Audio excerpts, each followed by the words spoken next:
5/10 of a second separated them in practice yesterday. Johnson wasn't happy with the car, worked on it all night with the True Blue crew, and they've got it out in good trim, and he's really hounding Brock as they come off the corner out of Glow Weave, coming down the straightaway, where they will now have 22 laps to go. Peter Brock still with about the same lead.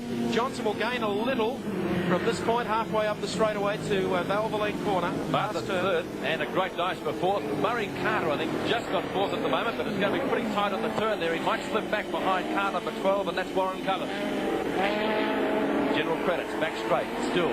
Peter Brock from the Marlborough Holden dealer team, leading the True Blue Falcon from Dick Johnson. Brock, of course, would know this circuit like the back of his hand, testing many Marlborough Holden dealer team cars out here during the week. And Dick Johnson, of course, from Queensland, also knows it pretty well, but I think Brock could just about drive around Calder with his eyes shut. What a great run these two drivers have had all season. Brock unfortunately lost the touring car title to Dick Johnson. That's unfortunate if you're a Victorian, but if you're a Queenslander, it's mandatory, because Johnson came on strong to take the touring car title and, of course, go on and win the accident-marred James Hardy 1000 at Bathurst. Brock wants just a little bit of limelight to see out the rest of the season, and at the moment he's got it. They're close.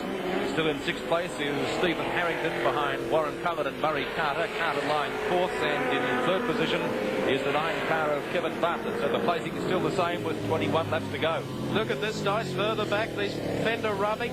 We've got Alan Jones and the Wigston car as well. Harrington car as they come down to the right-hander at 3DB. Wait and see what develops there too as they go through. They've been at it since it started. Cullen in number 12, and then back to Harrington, of course, in number 27.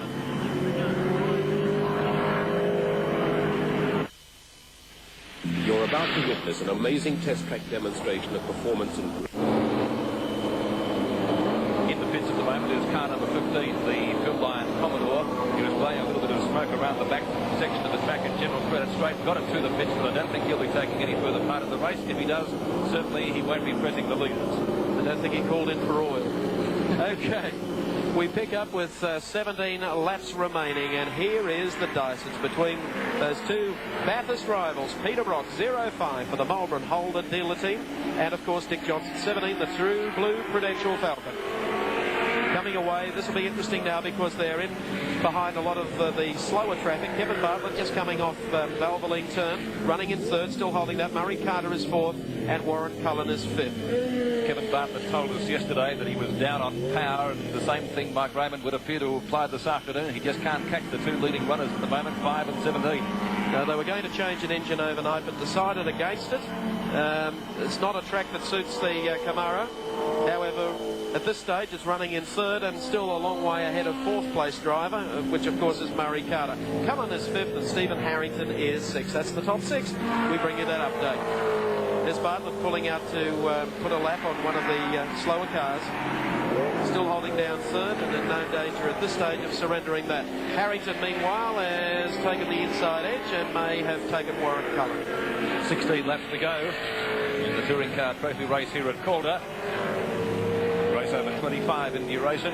Kevin Bartlett in the 9 network car coming out of General Credit Straight into the S's, slides at just a fraction over that bumpy portion of the circuit, makes the left-hander quite well, and Kevin Bartlett bringing it now up towards Glow Weave corner, when once again he'll be coming down the main straight to try and make inroads on the leaders. Car number 69 also blowing a little bit of smoke as it comes past our commentary position.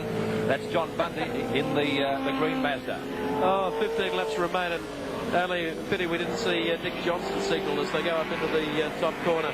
They came up into overlap traffic and Brock pulled out, left a whole row of cars in front of Johnson, who had the hand out the window and was trying to tell the drivers, I think, to go somewhere. In no uncertain terms. Okay, we're into a bit of traffic racing now with Peter Brock still with that same edge.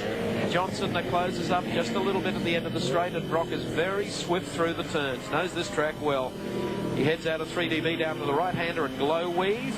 Johnson closes it up just a little bit here, and they've got a lot of slower cars still to pass before they get to the next corner. The right-hander at the end of this long straight, which is Valvoline.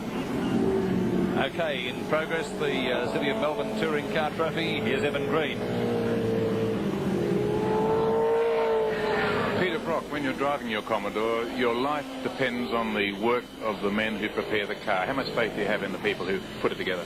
Yes, it does to a large degree, because a driver drives a car considering that that car is going to be totally predictable, so you don't want to know about a back wheel falling off or the brake pedal going to the floor. And I find that the greatest thing with any racing team is when you've got a group of guys who can think the same way you do. It's one of the reasons why, for instance, Bruce Nowacki's been with the team now since 1972, and he and I are great friends, and I know that if he says the car's right, it's right, and I can then concentrate on the job of driving it.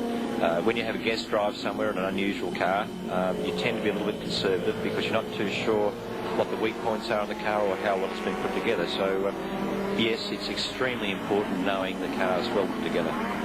Dick Johnson says that out on the track there's no love lost. How do you feel about him? Well, I think that's probably quite a fair statement.